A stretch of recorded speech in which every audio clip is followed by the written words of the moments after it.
Okay. Now hold on. Let me Young see. Savage. Oh no. I hope that don't happen to my guest that's waiting. Okay.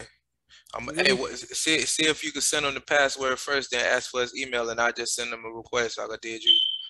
All right. See, go back to this.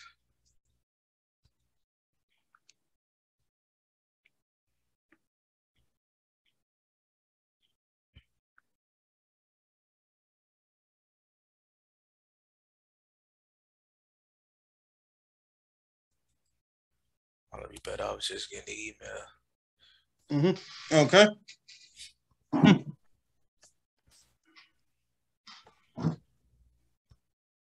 Okay. While we waiting, getting it right. Technical difficulties, everybody. Yeah. Hey. Zoom ain't trying to let us zoom. Anyway, what we waiting on, I guess, what we're going to try to have, I just want to take my hat off to a great show from Say It Loud this weekend. Oh, yeah, Say It Loud, too, at the bomb, man. Yeah, I like the vibe, the way they had to set outside. Yeah, there you go. Like in the jungle. Felt like I was in the jungle. But in a way, feel like a old cookout vibe. You know how you a good cookout. Yeah, that's how it was. And I think everybody brought their A game. Yeah. You know what? They knew the importance of what he was trying to get across, the promoter, what I'm talking about as far as, with Black History Month and it being an all-Black promotion and stuff. I think every wrestler that participated and who had interviews and stuff too, they all did a good job, man. Everybody. No. Everybody. Yeah. You already know what the highlight for me was.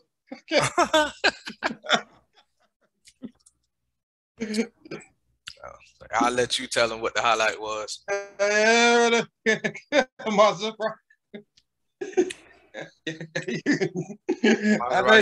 I was the only one. I think I was the only. I knew for a fact I was the only one. I think everybody heard my voice during that match. Shoot, you had on the shirt and you had a little folder picture. My little picture, yeah. Let it be known. Our boy Marlon went and changed clothes, boy. Nah, I ain't had to go change. I came with my shirt ready. I already for that.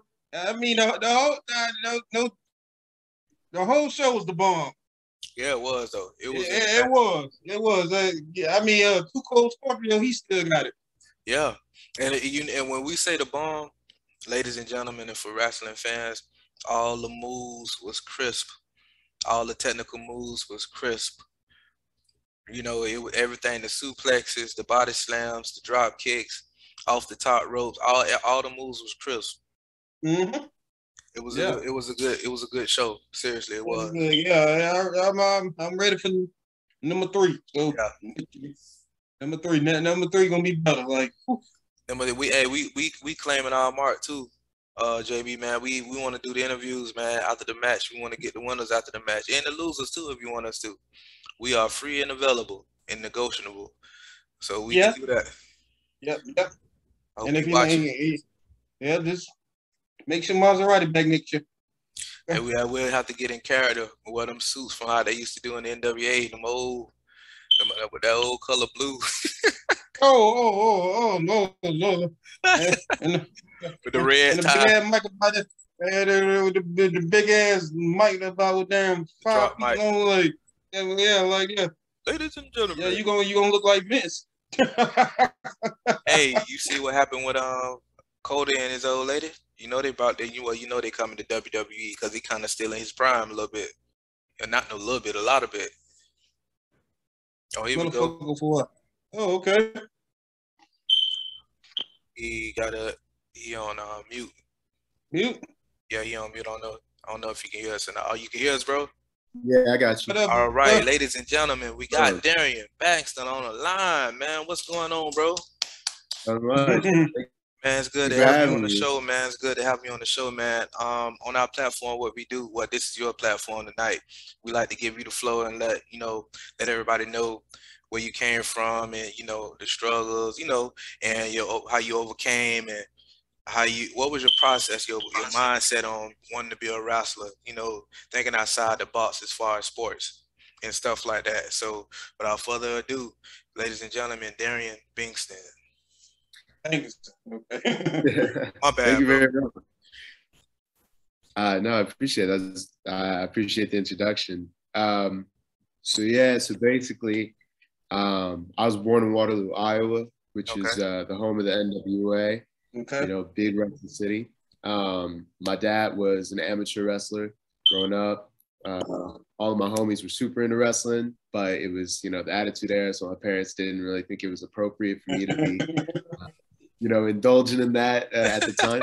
Yeah. It was stuff they were doing that they can't get try right now. Yeah. So I was into it when I was younger, and then kind of came away from it a little bit. I was a military brat, so I moved around a lot. You know what I'm saying? Okay. And then when I really started to get into my fandom was with TNA and WWE ECW, which I know is like a weird place to start, but that's kind of how I got my fill in. But one of the things that was really cool about WWE ECW for me was there was a lot of black faces on it. I saw Kofi Kingston debut live, or not in person, but I watched the episode where he debuted. I got to see Elijah Burke and Monty Brown. And, you know what I'm saying? And I think that was a big deal for me. Same thing with TNA. I had people like Elix Skipper, and Truth and things like that. So I think that's what kind of left an impression on me. And then fast forward a couple of years, I decided I was going to become an actor. And that was also largely due to a representation type thing. I saw a black actor play a role that meant a lot to me and made me want to do that for someone else. So I went to college for acting. I left school and moved to London, England, and I got my master's degree in classical acting from the Royal Central School of Speech and Drama. Okay. So while I was there, oh, man, the accolades, man, keep it going. So I was into wrestling still, and although I had a very good time, I had a very rough time culturally there. Being a Black American in a European city with some of my professors and directors were dames and knights of the British Empire. Oh, right. Okay. Wow. Okay. Oh, yeah. And I came into a situation where a director of mine was a dame of the British Empire, and she didn't like my braids. Right. And during a rehearsal one day, she grabbed me by my hair and cut it off with scissors. And I felt so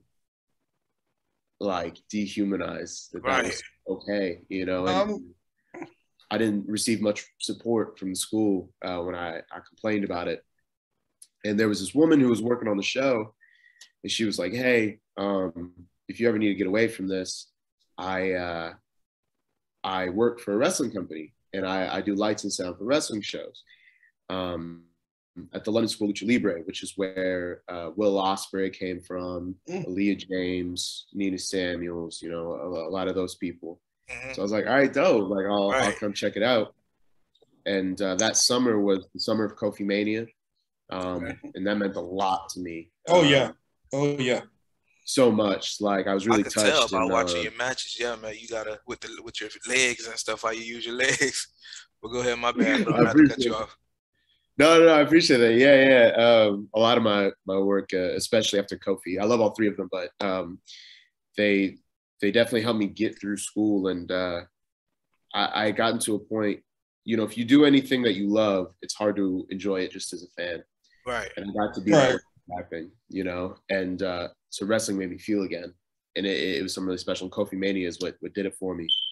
So that night I got picked up by an agent in the UK, and they told me that they wanted me to act as well as get into some sports modeling.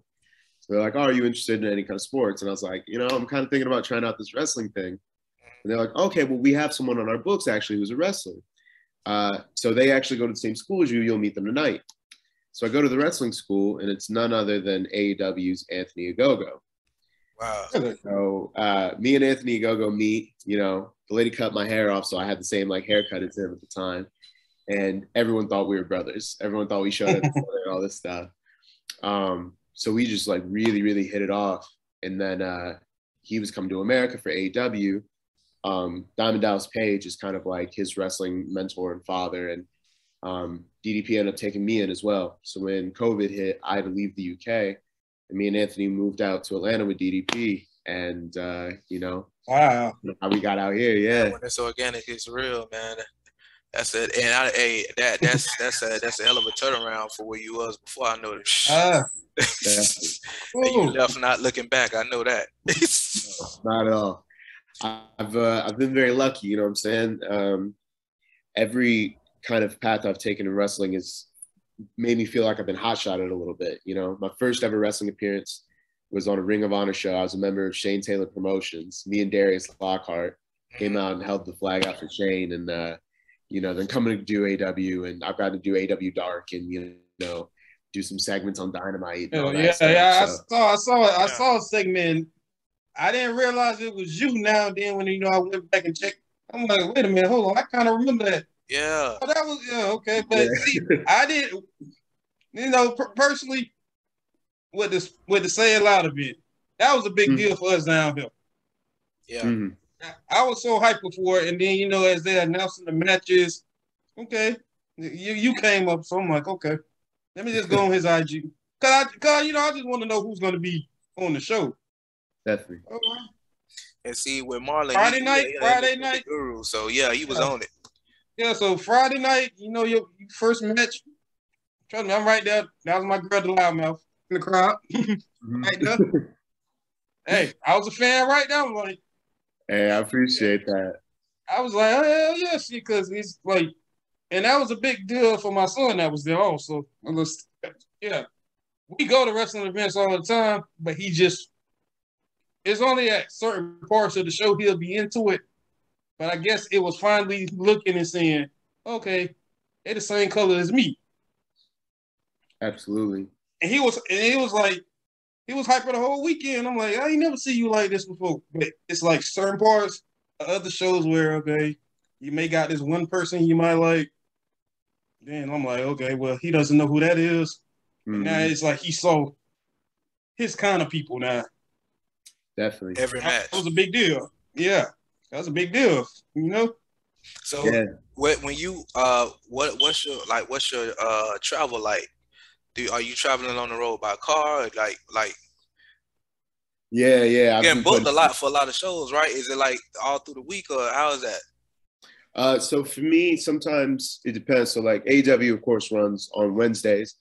Mm-hmm. So if they're using me, a lot of times that'll be a Wednesday.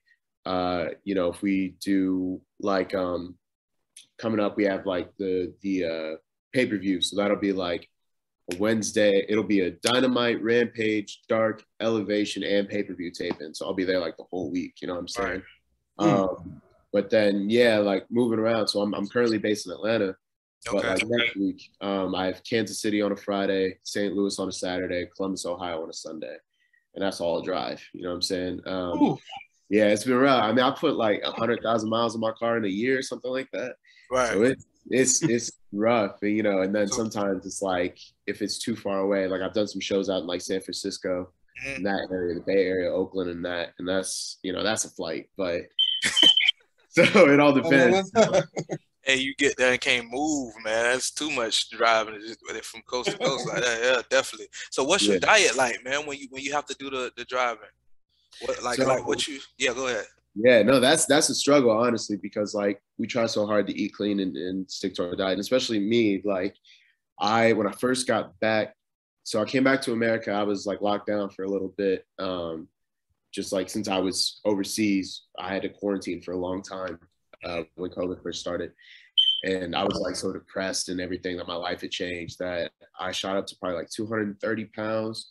And then was doing DDP yoga and all that stuff. And then I shot down to like 190.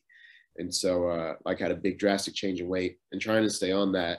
I try and meal prep. So, you know, I'll do stuff like, you know, turkey and rice, chicken and rice, and try and like put it in containers and take it with me. But sometimes it's like, you know, if I'm driving 24 hours round trip, I'm not gonna be able to keep this food cold and all that stuff. So then on the road it's difficult, right? Because I'm not trying to eat no like chicken salad from the gas station. You know what I'm saying? I'm not trying to play roulette. Right. Yeah. So, you know, sometimes on the road I gotta bite the bullet, you know, eat my fast food and stuff. But I try and just like make sure at least the soda's some diet soda or something, you know. But yeah. Yeah, man. And go ahead, Marlon. You normally ask, well, what about training? Do you get a chance to like lift, like as far as lifting weights and stuff like that? Do you get a chance to get that in? So luckily, like with my training schedule, well, with my like schedule in general, is that usually the weekdays I have to myself. So recently I've been hitting the gym a lot with Carly Bravo, who's also at the show. Yeah. He's a character, I can tell. Yeah. He's a character, I can tell. Yeah. Oh yeah, he's all over the place. You got him. Yeah, he was. Yeah. Stunt Marshall's a big character. Zicky Dice is a big character. You know, I'll go to the gym with them. With the go-go, I'll train. And then just getting in the ring too. I'm in the ring almost every day of the week. When you train, do you lift heavy or do you like just like lift it to stay toned up, like lightweight? Mm-hmm. Yeah, I prefer lightweight, high reps. But all my homies lift heavy. So if I'm looking at the homies, like they're killing me, I'm dying. I'm like, nah, like let me just hit the treadmill. That's cardio for me today. I got. Yeah. So let me ask you this, bro. Mm-hmm. As a wrestling fan all my life, I always got the question: why the hell you watch this shit? You know this shit ain't real. I said, man, listen, it don't matter. It's entertainment. Like, I mean, you go to the movie theater, you know the movie gonna be not real, so exactly. you can't knock these guys. So, as a wrestler, how do you handle that question? Because I'm pretty sure you hear it all the time. Yeah, definitely. I mean, that's a big one, right? My dad is really into the Fast and the Furious, right? And you know, he'll tell me like, I just don't understand like, how you can do it. It's so over the top. It's so. I'm like, bro, do you know what you watching? Like, you watching people get flown out of cars, fly over the overpass, land in a helicopter. You know, like, right. It's the same cast. It's the same people in that movie. That's wrestling. You know what I'm saying? So, that's one big thing is, you know, reminding people that, you know, any action movie they've ever watched, any, you know, TV show, it's the same thing. And what adds to this is that these are real stunts. Like, wrestling hurts. You know what I'm saying? Oh yeah. People have died in that ring. People have been paralyzed in that ring. And it's not no joke. And that's why I think it should be almost a higher, you know, respect for what we do, because the danger is very, very real. You know what I'm saying? And that question, because I felt. Go ahead, Marlon. Because I felt some of those bumps I was taking Friday, Saturday. Well, we had some real good seats, man. We felt all of it. But that question that Marlon I felt every slam. And it always leads in this: how you handled taking your first bump when you got in the ring, like your very first time, if you can remember. How was that experience? It was interesting because, you know, I think everyone in their brain thinks that like a wrestling ring is like, oh, it's like a trampoline, or oh, it's really soft. Oh, no, it's not. No. Nope. I can vouch. It is. I took one body slam on that, and I said, hell no. Yeah. And I'm like, oh no. And y'all guys got to do this year round, and then train it, and then do the real thing. Like, oh hell no. My back, I say, oh hell no. And it's like the ring is one thing. People understand the ropes hurt. The ropes hurt so bad. You know, the ropes are worse than to me than taking bumps. And you never know. Like, so the worst injury I have in wrestling right now is I broke my finger, and I broke that on the ring. You know what I'm saying? That wasn't I got hit the wrong way or nothing. That was just like getting in the ring, because it's dangerous. It's metal and wood. You know. Yeah. Yeah. And people don't understand that. Like, yeah, it bends because it's long boards. Like, that's not no springs in there. So, that stuff hurts. Not getting caught on dives hurts. Missing moves off the top rope hurts. Oh, yeah. But I think my first bump, one of the hardest things, and almost everyone gets hit with this, is you forget to tuck your chin sometimes. And when you forget to tuck your chin, you get that whiplash, you knock yourself a little silly, so that can be rough. And, I've taken other things where I'm like, ugh. But yeah, I would say that was my first bump. That was what that was like. No, man, I'm telling you that because Marlon was telling me about that experience. Because I haven't had an experience, but I believe him. Because I mean, shoot, the way the manner you would think, bro, after so long, wrestling has been like a thing, they would have came up with something to have like for you guys to like be able to do it and be safe. Like, you know what I'm saying? It give you longevity too as a wrestler, man. You would think, you know what I'm saying, they would look into something like that, some type of material or something.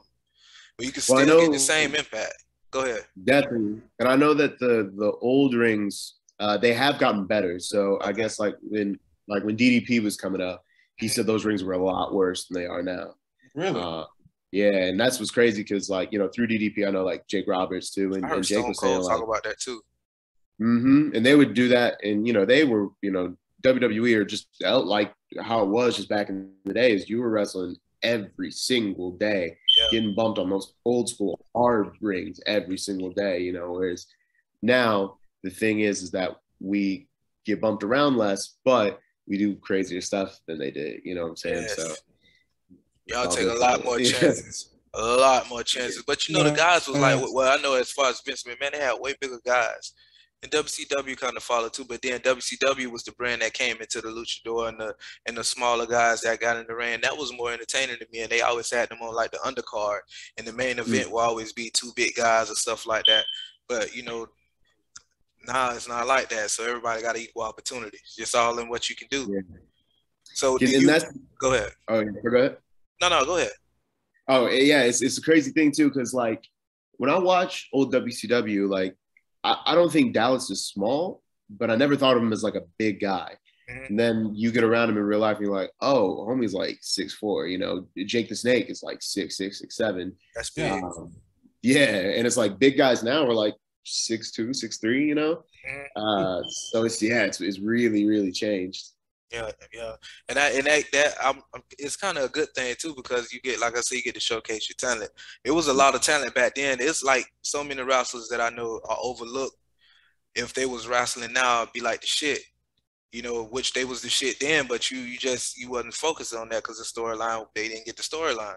Yeah. But do you have any issues like as far as with any like controversy or anything? No names, but just to like anything as far as like that gave you a setback or any type of setbacks. It don't even have to be an individual, but any type of setbacks that you have. Put it like that. Let's keep it like that. Setbacks. Any setbacks? Yeah. I'm trying not to get in trouble.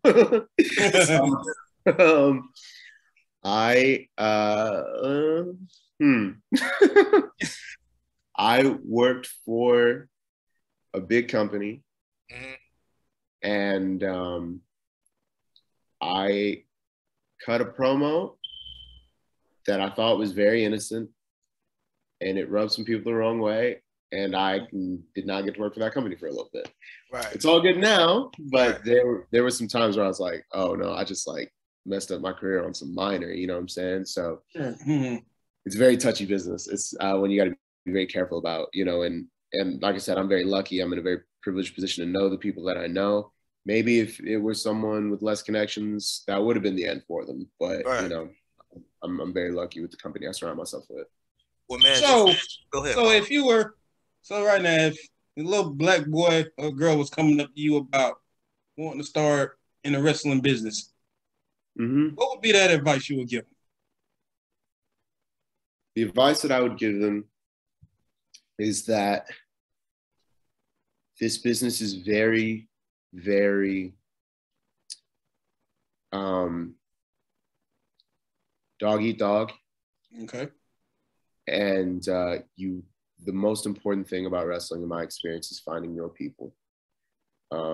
whatever that means to you. Finding people that you know you can trust, finding people you know that you can rock with. And when it comes to people, you know, when it comes to Black people in wrestling, look at the track records of the place that you're working for. You know, look at who these people associate with. So like in St. Louis, for example, this week I'm doing Black Wrestlers Matter in St. Louis. If you look at that card, the majority of the people on that card are trained by Davey Richards.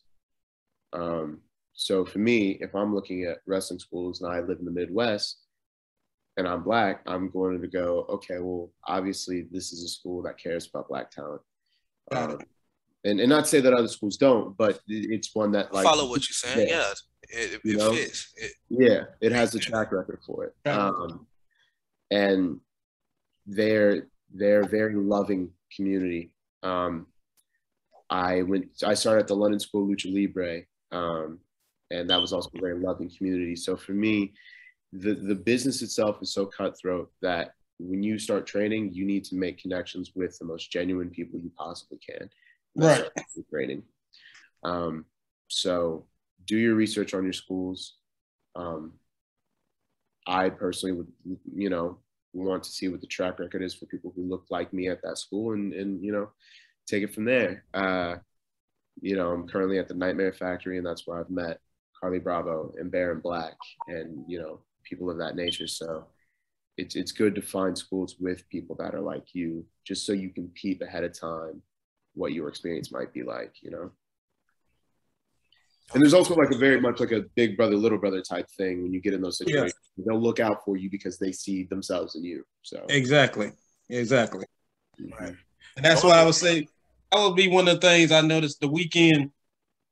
It's like everybody talent wise, y'all was legit having fun, enjoying each other. Definitely. I worked with Shoot Taylor. I think Shoot Taylor is the next up. I think. Oh yeah. Y'all set it off. Y'all set the whole movie. Great. But it's like, hey, you must watch our shows, man, because you answering the questions within just the conversation. But it's great though. Go ahead, go your thing. You tell us the next thing. Go ahead. Do your thing, bro. Ride out. This your platform. We was already talking about next up. Now you done jumped in the next up. So go ahead. Next up. I mean, I got a couple people that I think are next up, but Shoot Taylor is definitely one of them. He's got the look. He's got the amateur wrestling background. He works hard. He's dedicated, and he's a nice, genuine dude. So I can't say enough good things about Shoot Taylor. That's my homie. Carly Bravo as well. You know, so charismatic, so in tune with the branding of wrestling, right? You know, knowing what your brand is, knowing what your audience is. He's very, very in tune with that. Mm-hmm. You know, Darius Lockhart is popping NWA everywhere. Like Tootie Lynn, NWA popping off. Like, you know, I just think there's a lot of people right now. There's so much talent everywhere. Right. You know, I wasn't that in touch with the indies when I was coming up, but I have been for the last like 5 years or so. And I can't say there's ever been this much talent across the world like there is right now. You know? Mm-hmm. It's crazy to me. Like people think wrestling's dying, but we've never had this many wrestlers before. You know, it's wild to me. I really think that we're on the verge of something new. Yeah. And it's innovative moves. It's something new. You know, as far as the move set and stuff like that. So it's not like you stand in the same old, you know, legendary move set. Everybody got their own brand, and the move set goes with the characteristics of the character. So that's what's interesting to see too. Is like everybody got their own side. So you're definitely right about that. And the good thing too is black wrestlers. Mm-hmm. That's the plus, you know, just to put out there. You know, so at the end of the day, man, you haven't even had any issues with like gatekeepers and stuff like that. I've had some not terrible. Use the name gatekeeper. Yeah. Well, use gatekeeper. I've had situations where people think I'm too like I've only been wrestling for 2 years. Mm-hmm. A large part of that 2 years is COVID and lockdown, you know. So I've only had officially 36 matches, I think, 35, 36 matches. Okay. So in the grand scheme of things, a very small number, you know what I'm saying? But the quality of those appearances, Right. I think, you know, wrestling's very hard to equate experience. Just because someone's been wrestling 10 years doesn't mean they're as good as this person that's been wrestling 10 years, you know what I'm saying? Right. So for me, you know, I've only had 35 matches, but some of those matches have been with, you know, former world champions. Right. They've been with, you know, at Zicky Dice's Outlandish Paradise, I wrestled AC Mack, the IWTV champion, Chris Bay, Bullet Club, former X Division champion, Myron Reed, MLW middleweight champion. Mm-hmm. But you got people who have been wrestling 10 years and they ain't done nothing. You know what I'm saying? And that's no to them. But I think when people hear that I'm only 35 matches in, or I'm only 2 years in, you know, they're very quick to discredit me and do me a disservice, because although it's only been 35 matches, I was trained by QT Marshall. I was trained by Diamond Dallas Page. I was trained by Greg Burge, Will Ospreay, Cara Noir, like some of the greatest in the absolute world, you know. I've wrestled Mike Seidel.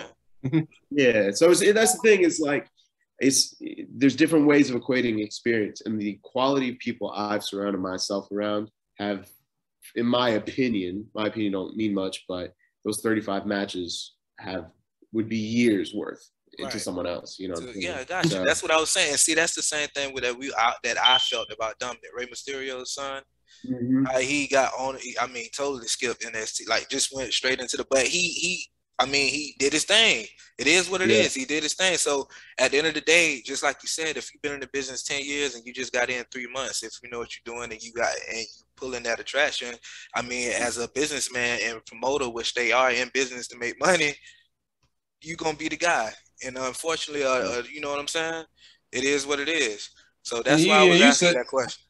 Yeah, and you say for 30 matches in, I surely couldn't I would have tell. never thought that. Yeah, man, I would have never thought that. I surely couldn't tell, because that's what's going to be my next question. Like, how many years? Because I'm like, wait, he's talking like, well, what, 2020?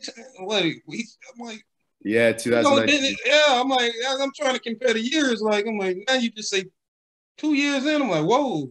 Yeah. Yeah. Yeah, it was. I would never tell. Like, well, that doesn't mean you're only gonna get better. You're only gonna get better. I apprite that. That's the scary part. Good. Yeah, that's scary good. if you just starting out now, 5 years from now, oh my God. Thank you. So that's why we getting on the bandwagon with you right now before you blow up, because we gonna be to be honest with you, I was just about to thank him for that, because you got a lot of people that be in situations, you know what I'm saying, that he has, and he understands his situation. So he, you know what I'm saying? Yeah. He willing to give back when needed, you know what I'm saying? And that's what's up within the whole, being on the show, sharing your thoughts, sharing your expression, your feeling, your passion, you know, for others to see, you know what I'm saying? Opening yourself up, because that's what we create the platform for. At the end of the day, you know what I'm saying? And at the end of the day, you know where your mindset is with it, which is a good thing. So, sure, man, it's like I said, it's scary good, bro, because it's like, when I say the total package, I mean the mindset too. You humble enough to know, okay, I know I'm here. I know how I got here. I'm just going to take advantage of the opportunity. You know what I'm saying? And not let nobody down, but also not let yourself down. You know what I'm saying? As opposed to, because you can look at that as an athlete in any sport or anything, and they can take that, you know what I'm saying, and go a whole different route with it. But you know what I'm saying, you ground it, and I respect that, seriously. Yeah, I appreciate it. So, okay, so with other sports, you know how it is with basketball, football. You competing to win a championship, make some money. You already know what your goals is. Yeah. And wrestling is different. So, is it championships, or you want to just, you know, you got that dream match, or, you know, just want to be the best match of the night? Like, what's the goal in wrestling? So my goal, right? So my thing is that I don't like using the term wrestler when I describe myself, because, you know, like I said, I got a master's degree in acting. I'm a musician. I do all these things. And to me, wrestling is I'm an artist. Exactly. And I think we talk all the time, right, about how Brock Lesnar and Ronda Rousey, how they legitimize wrestling from a sports perspective, right? I want to be the person that legitimizes wrestling from an arts perspective. Because, you know, the thing is that the biggest movie star, the biggest actor in the world was a wrestler.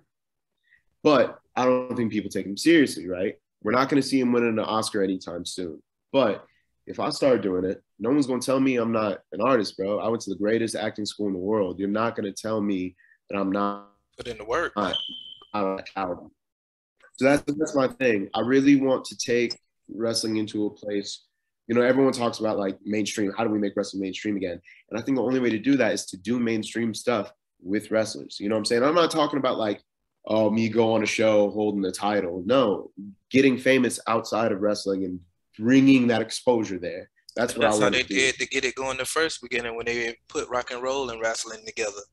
And then the whole Hulk Hogan era, that's how they got that shit lit. And you absolutely on the right track, but do it a different way. Like bring it into the movie, the big screen, exactly. Mix it in. I have more movies with wrestlers, multiple wrestlers, and you know what I'm saying? Right. I definitely agree with that, man. I definitely agree with that. Marlon usually do his Marlon usually does his little Mount Rushmore that we have because we got like we on the little trial thing. We got 8 minutes left on the damn clock. All right. Yeah, so your Mount Rushmore first. And then right after, you know, give us a little marketing information, booking, merchandising. So we gotta kill all that in 8 minutes. All right. So Mount Rushmore, are we talking my personal favorite or who I think is the best? Because they're very different. Your personal favorite. Well, Marlon, it's your show. However you want to it's your segment. Okay. I think I'm gonna go personal favorite because there's only so many times you can hear, oh, Rock, Flair, Austin, whatever, you know. So I'm gonna say my personal favorite. So my top four, I would have to use the New Day as a group. I'm a big group person. New Day as a group, the Hardys as a group. I would say, I think the Motor City Machine Guns and maybe Samoa Joe. I don't know. Oh man, Joe up there, Kurt Angle's up there. Yeah. It's hard. So Samoa Joe never got his respect, but that's another subject for another day. I mean, he did his thing until he joined WWE. Exactly. Well, that was his downfall. And talking about people that joined WWE, I know who my fourth is. My fourth is Kenta. You know, one of the greatest of all time. GTS. You would never know that. You would never know that. You would never know. If you only know Hideo Itami, you don't know that he's the real deal. He's the real deal, yeah. In Japan, coming out to TI for years. Yeah. People didn't appreciate that. This man was coming out to What You Know About That. No one in Japan knew what was going on. It was great. You know? Yeah. So that's probably my top. But yeah, some marketing thing, I guess, for me is, you know, I'm a very proud Tiger Driver 9X athlete. I'm very proud to be a part of that organization. It's Black owned. They do a lot of fundraising and charity work. I come out with their flag. The finish I use on Friday is the Tiger Driver 9X. I'm very. I feel that. I appreciate that. I feel that. I feel that move. Jesus. I appreciate that. So yeah, I got to put all the love in the world towards Tiger Driver 9X. They've done such a great job of, you know, taking care of me and helping me, you know, get some connections. As well, Black Wrestlers Matter is this upcoming week. I'm very excited for that. You can find me at Darian Bengston on all social media platforms. I think Lord Bengston on Instagram. I currently have a UK merchandise store, but my American merchandise store is going to be coming within the next month or so. So that's great.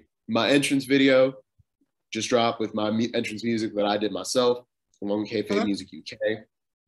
So that's available now. It's on all streaming services. And yeah, that's me.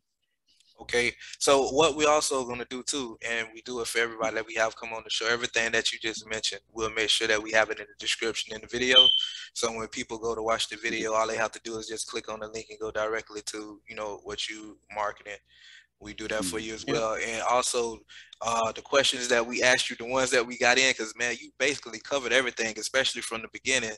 Man, we do that, you know, so people can see, you know what I'm saying, get a different look at you and then put it with the character, you know, because, you know, it's two separate, you know, people. It's you and then it's the character, you know what I'm saying? So a lot of times we try to get you, that way they understand the character, and then it's just make everything, you know, go well.